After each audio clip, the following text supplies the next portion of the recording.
Good morning and welcome to the Inquiring Cat Does Politics, the Saturday rant, which comes to you today from Manaus in the middle of the Amazon jungle here in Brazil, where I'm having a nice little holiday.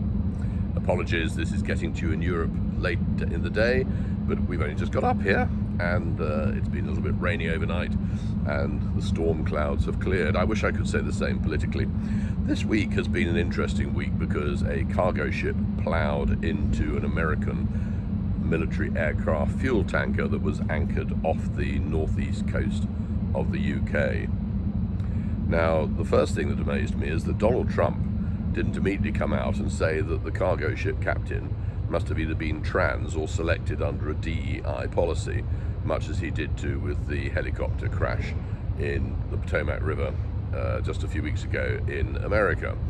The second thing is, I'm amazed he didn't refer to the incident as being in the Gulf of Yorkshire, because having only recently renamed the Gulf of Mexico, nothing seems to be beyond his febrile brain.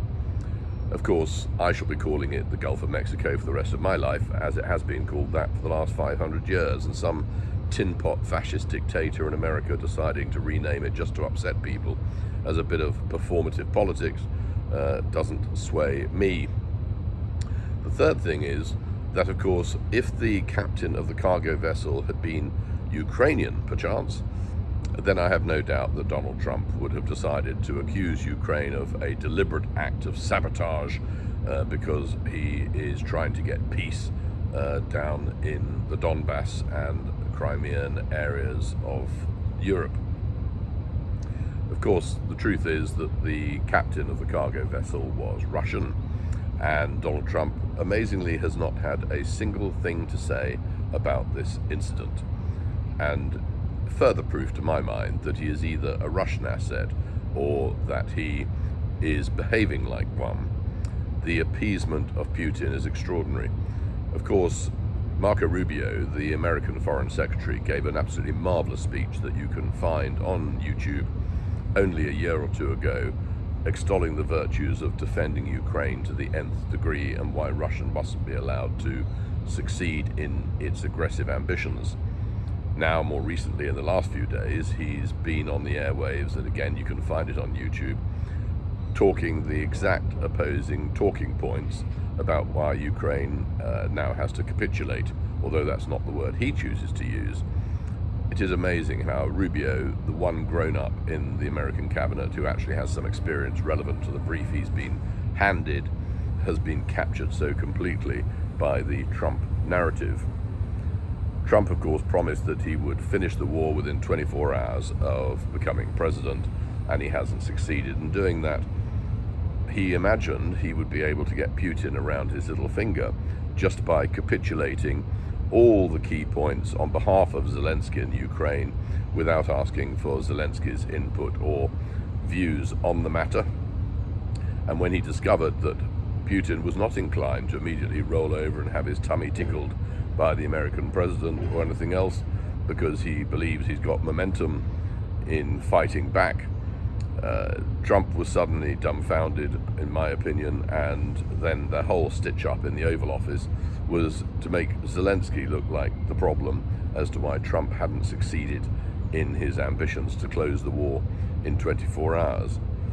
It is just disgusting what Trump has done to Ukraine, and when he says they've got no cards left to negotiate with, that's correct, mate, because you gave them all away.